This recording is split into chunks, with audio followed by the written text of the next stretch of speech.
Have you ever had a dream where you're naked in front of a group of people? Well, if you have, you may relate to what I expressed at the beginning of this module, which was to become more vulnerable.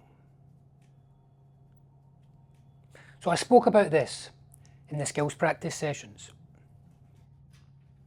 And at the beginning of the module, an observer pointed out that I was entering into intrusive exploration. Because as the speaker, I was talking about how I find it difficult sometimes to assert boundaries in certain areas of my life. And then when I switched to the listener role in the discussion straight afterwards, I started asking the speaker if they too found it difficult to assert boundaries in their life, even though it wasn't directly related to what they were talking about. So I was going off on a tangent, serving my interests more than the needs of the speaker. So having the observer point that out really helped to attenuate the amount that I was entering into intrusive exploration in subsequent sessions. And it appeared that I was entering into intrusive exploration a lot of the time when I didn't know what to say next. And something that helped with that was creating a list of techniques that I could deploy during a session. And it wasn't as if, like, during a session I would pull out a scroll and read it and close it down and continue. That would be too disruptive. Instead, what I did was I created a list on my phone and I read it before each skills practice session, and that allowed the skills to be more at hand in my mind during a session. In a way, it afforded greater flexibility in terms of approach. Nevertheless, it does still seem that we are enacting a kind of facade in these sessions, that we're putting on a mask of a counsellor. A part of the reason I say that is because we all criticise, don't we? It doesn't seem to be apparent in these sessions. We hold that back.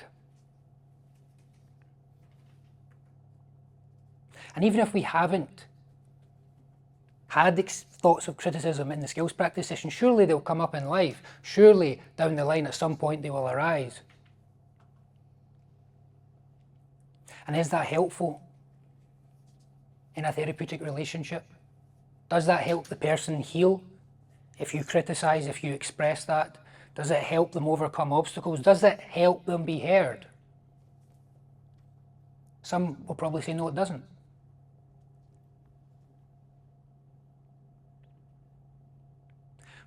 But doesn't it go against one of the core conditions, genuineness, which is so important in a therapeutic relationship?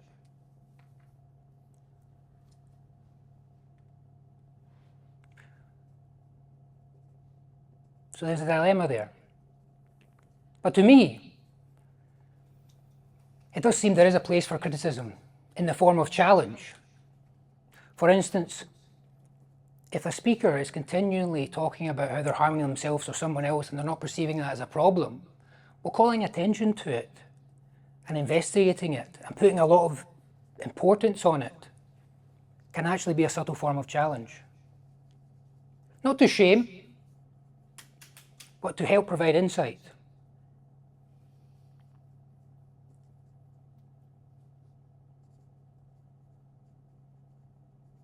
And one obviously has to do this with an ethical framework. And to be able to do that effectively, it does seem two key components are necessary. One is to have the requisite amount of self-awareness to know when it's appropriate to execute such challenge, and also to be able to execute such challenge when the situation calls for it, even at the risk of being criticised or rejected by the client. In other words, genuineness can open the doors to vulnerability.